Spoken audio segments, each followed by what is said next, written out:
Halo guys, welcome back again to my channel. Bersama saya Hansen di sini, dan seperti biasanya setiap harinya saya akan buatkan video seputar cryptocurrency. So bagi kalian yang tertarik seputar cryptocurrency, boleh aja langsung bantu saya like dan juga subscribe.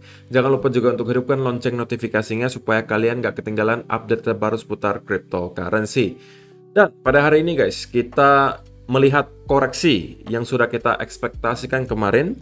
Kalau misalnya kalian ada nonton video kemarin, sudah saya sampaikan guys, kita sepertinya udah overextend.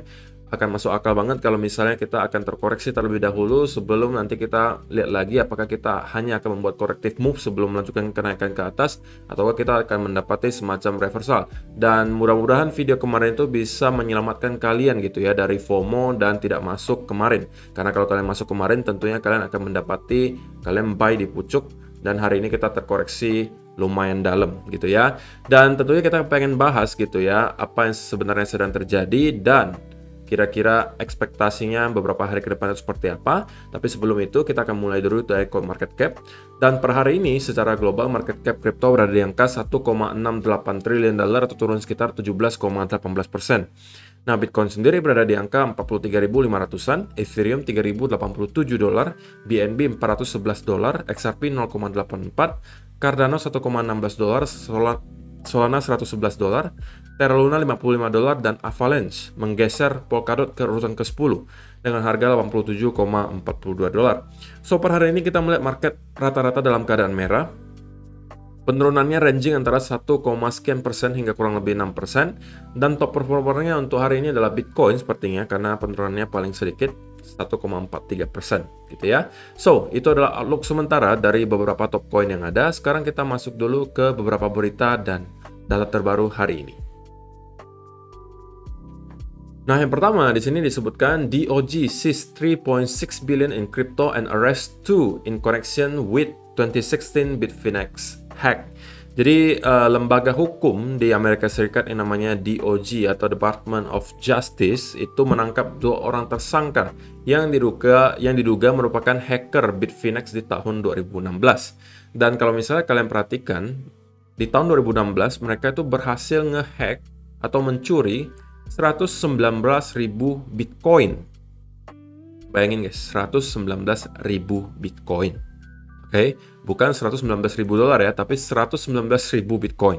Dan pada saat itu kalau di-convert ke US di tahun 2016 itu value-nya hanya 72 juta dolar. Tapi kalau sekarang itu udah 5,1 miliar dolar. Oke, jadi ini juga menunjukkan apa yang bisa kita expect kalau misalnya kita menjadi holder Bitcoin dari tahun 2016 hingga sekarang. Oke, gain-nya sudah berapa ini? 72 juta dolar menjadi 5,1 miliar dolar. Hitung aja sendiri, gitu kan? Nah, tetapi yang menjadi pertanyaan saya hari ini adalah, ini yang udah ketangkap nih 100 ribu Bitcoinnya kurang lebih, itu nanti mau diapain Bitcoinnya? Ini kan udah ketangkap nih tersangkanya, berarti kan Bitcoinnya harusnya dikembalikan dong, ya kan? Nah, kalau dikembalikan itu, Bitcoinnya dikembalikan ke siapa dan akan diapain gitu? Kalau misalnya dijual, tentunya bakal berabe gitu kan, bakal ngedam marketnya. Jadi mudah-mudahan lah DOJ-nya itu bijak ya dalam menggunakan hasil tangkapan Bitcoin-nya yang kurang lebih 100 ribu Bitcoin ini gitu ya. Apakah menurut kalian ada chance gitu atau kesempatan kita akan mendapati Bitcoin yang kesita ini dijual semuanya? Saya pengen tahu komentar kalian di kolom komentar di bawah. Nah, berikutnya di sini disebutkan Bitcoin begins correction after 45k rejections. Where can Bitcoin price bounce next? Jadi ini lebih ke arah technical analisa ya guys. Dan tentunya ini menjadi topik yang selalu menarik gitu. Tentang where can Bitcoin price bounce next? Ini selalu menjadi pertanyaan setiap kali kita mendapati koreksi di Bitcoin. Karena kenapa? Typically orang memang selalu kepengen gitu untuk tahu di mana sih kira-kira bottom dari koreksi kali ini, atau dasarnya di sebelah mana, akhir koreksinya di sebelah mana, karena mereka pengen belinya di bottom banget gitu. Maka kita selalu ke-trigger untuk menebak-nebak di mana top dan bottomnya. Dan saya nggak pengen discourage kalian, tetapi saya pengen kasih tahu ke kalian bahwa itu adalah hal yang sangat sulit untuk dilakukan. Untuk selalu menebak di mana bottom koreksi dan top dari sebuah rally. Itu akan sangat sulit. Memang kita bisa prediksi, tapi akan sangat sulit untuk selalu benar dalam hal tersebut. Oke, makanya kita bantu dengan pattern, kita bantu dengan indikator, kita bantu dengan konfirmasi, dan lain sebagainya. Tapi kalau misalnya untuk menebak langsung angkanya akan di sebelah mana bottomnya, itu sebenarnya agak sulit gitu guys. Dan kalau kalian perhatikan, dari technical analis A, B, C, dan D, oke, bisa jadi itu analisanya beda-beda gitu. Ya kan? Technical analis A bilangnya di angka 42, ada yang bilang di 40.000, ada yang bilang 38, dan lain sebagainya. Nah, kalau misalnya sudah seperti itu, tentunya kalian harus melakukan riset sendiri gitu guys. Makanya selalu dipesan, guys do your own research. Supaya kalian tahu gitu, kenapa kalian masuk di angka tersebut. Kalau misalnya salah, kalian harus ngapain. Kalau kalian misalnya benar, kalian harus ngapain. Karena kalau kalian hanya ikuti para influencer gitu, termasuk saya, yang bisa jadi perspektifnya beda-beda antara saya dengan si B, si C, dan si D, ya kalian harus pilih yang mana gitu. Sedangkan beda-beda analisa mereka. Mungkin ada satu dari 4 mungkin yang benar gitu. Ada satu dari 4 orang yang bakalan benar nebaknya. Bisa jadi gitu kan. Atau bahkan bisa-bisa semuanya salah gitu. Nah, kalau misalnya kalian tidak melakukan riset sendiri, kalian hanya mengikuti salah satu dari influencer-influencer yang kalian ikuti.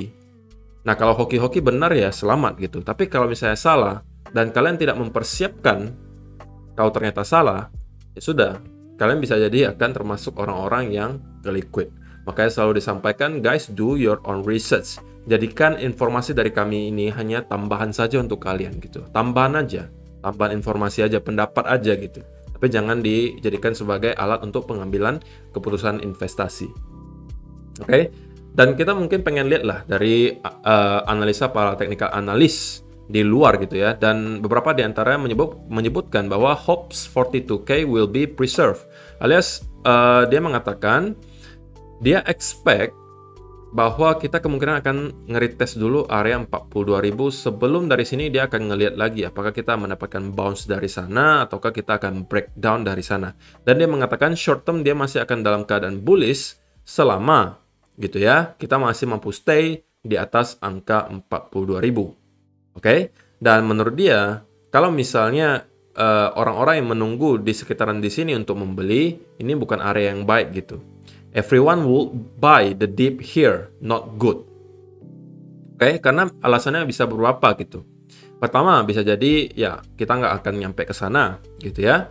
Alasan kedua, yang juga menurut saya adalah cukup penting untuk diketahui, apabila gitu guys, kita kembali breakdown dari angka 40.000, oke, tentunya itu bukan indikasi baik gitu.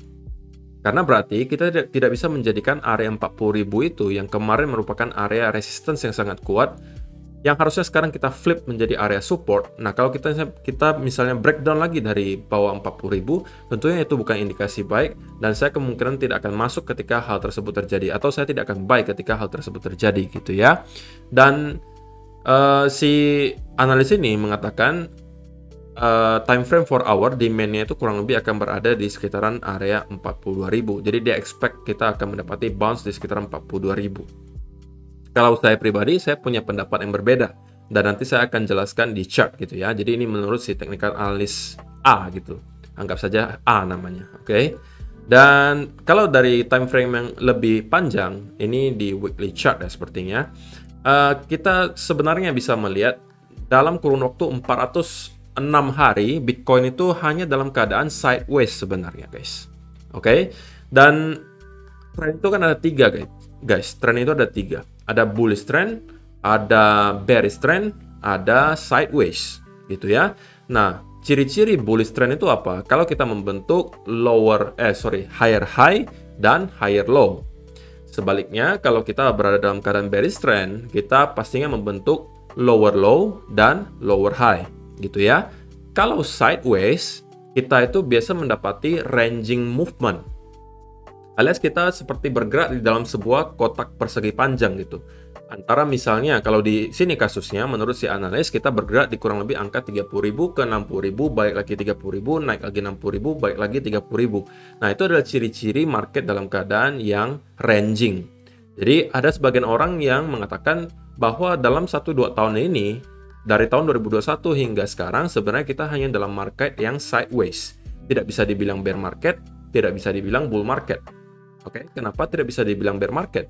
Karena kita secara teori di weekly chart itu belum membentuk lower low gitu guys. Bagaimana bisa kita mengatakan bear market kalau misalnya di weekly chart kita belum membentuk lower low? Tentunya kalian bisa berargumen ya mengatakan, tapi kan kita udah down kok dari 69 ke 33.000. Oke, tapi mungkin itu time frame-nya lebih kecil gitu kan. Kalau misalnya kita lihatnya di 1 hour chart atau 4 hour chart, lalu kalian kategorikan itu sebagai bear trend atau bear market, ya oke, fine gitu ya, tapi itu di time frame yang kecil. Tapi kalau misalnya time frame yang besar di weekly chart, kita bisa melihat itu kita mendapati indikasi bahwa Bitcoin sebenarnya dalam keadaan ranging gitu. Hanya main di 30, 60, baik lagi 30, naik lagi 60, baik lagi 30 gitu ya.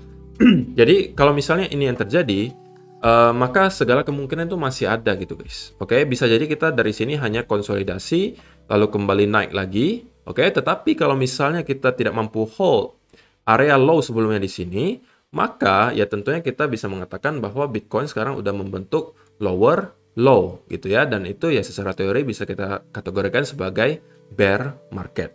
Oke. So, itu adalah berita dan data terbaru hari ini yang pengen saya sampaikan untuk kalian. Nah, sekarang kita masuk dulu ke chartnya Bitcoin dan kita mulai dari daily chart terlebih dahulu.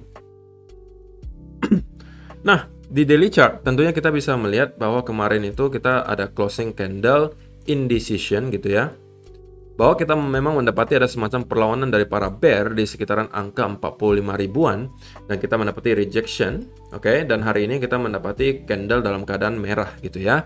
Dan yang kita nggak pengen lihat terjadi adalah tentunya kita kembali breakdown dari sekitaran area 43 ribu. Karena kalau ini yang terjadi, maka next kita tentunya akan kembali revisit ke angka 40.000. Dan kalau menurut sang analis yang tadi mengatakan dia masih akan bullish selama kita mampu bertahan di angka 42.000, kalau saya mungkin sedikit lebih konservatif gitu guys ya. Saya lebih konservatif dan menurut saya pribadi, pandangan saya pribadi, selama gitu ya kita masih mampu hold di angka 40.000 di sini, harusnya kita masih bisa mengatakan short term saya pribadi biasnya masih dalam keadaan bullish gitu ya.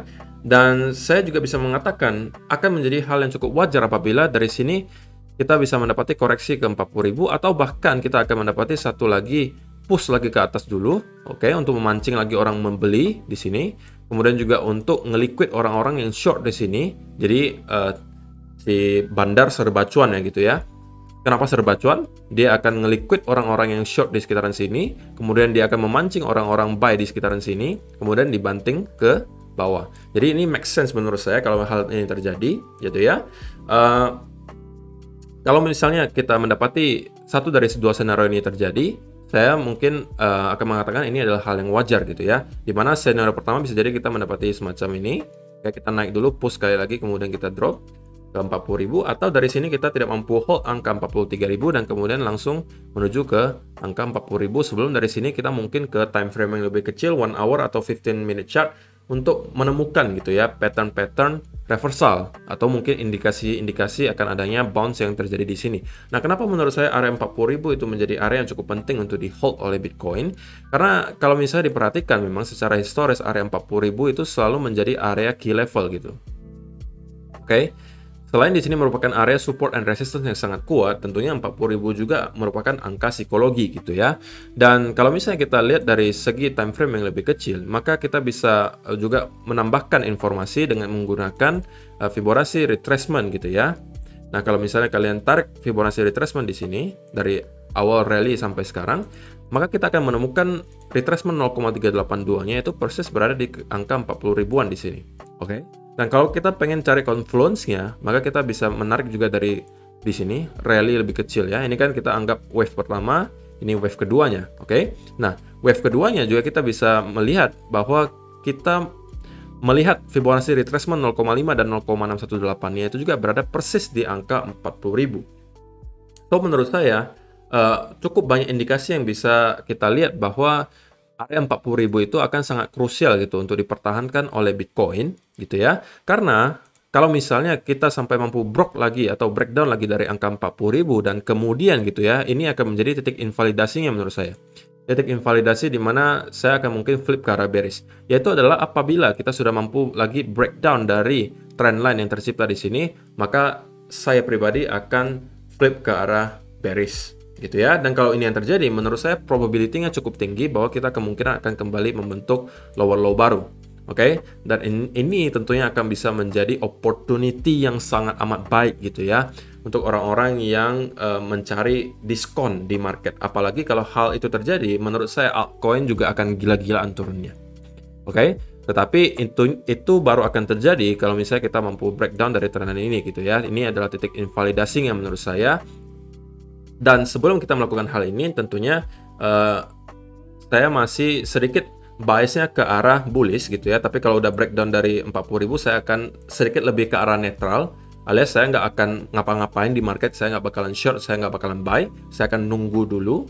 Oke, karena menurut saya 40.000 itu kalau misalnya nggak mampu di hold lagi, itu bukan indikasi buy, alias kita tidak mampu flip area major support resistance ini menjadi area major support gitu ya. Itu saya nggak pengen lihat. Jadi kalau misalnya kita broke sedikit ke bawah 40.000, saya akan lebih ke arah netral. Tapi kalau misalnya kita udah break lagi di bawah trendan di sini, saya akan flip ke arah bearish. Tapi sebelum itu, saya masih akan dalam keadaan bullish selama kita mampu hold di atas angka 40.000. Tentunya akan lebih baik apabila kita mendapati ada semacam pattern yang bisa membantu kita untuk mengidentifikasi adanya reversal yang terjadi nanti.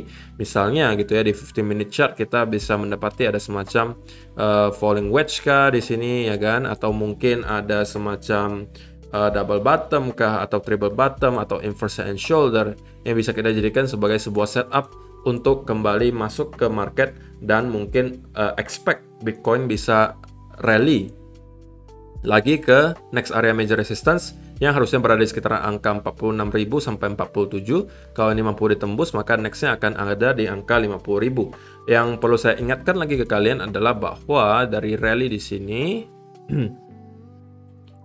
maka 0,382-nya akan berada persis di area 47 sampai 46.000 di sini. Jadi ini adalah area pertama yang perlu kita perhatikan untuk next rally. Oke, kalau ini mampu ditembus, maka nextnya akan berada di angka 50.000 dan ini persis juga bersentuhan dengan area Fibonacci retracement 0,5. Oke, jadi ya so far so good gitu ya guys ya. So far kita mendapati Bitcoin pergerakannya sesuai dengan ekspektasi kita kemarin, di mana saya sampaikan bahwa kemungkinan kita akan mendapati semacam koreksi terlebih dahulu karena kita udah overextend. Di 4-hour chart kita mendapati kemarin itu kita dalam keadaan yang sangat overbought. Sekarang kita udah mulai reset gitu ya. Walaupun ya tentunya kita belum mendapati indikasi jelas bahwa kita akan benar-benar langsung melakukan reversal lagi. Kalau diperhatikan sekarang kita malah tidak mendapati gitu ya, ada indikasi bahwa kita akan melanjutkan. Malah saya lebih prefer bahwa kita sekarang mendapati breakdown dulu dari 42.000 dan menuju ke sekitaran area 40.000, dan dari sini kita mungkin akan mencari lagi setup. Atau yang tadi saya sebutkan, kita bisa jadi kembali mendapati rally ini jebakan gitu ya, untuk memancing orang-orang buy di sini. Oke, kemudian juga untuk ngeliquid orang-orang yang short di sini, dan kemudian dibanting lagi ke bawah. Jadi atas kena, bawah kena gitu guys. Kalau yang buy berarti nanti akan ke liquid juga karena kita ngedam di sini. Yang short di sini juga akan ke liquid karena mereka taruh stop loss-nya di sini. Jadi itu menurut saya dua skenario yang saya akan pantau sekarang. So, itu aja sih menurut saya hari ini guys yang perlu saya sampaikan untuk kalian. Semoga bermanfaat. Kalau misalnya kalian suka dengan video hari ini, mohon bantuan like-nya. Terima kasih yang selama ini udah bantu like, dan kita akan bertemu lagi di video yang berikutnya. Bye-bye.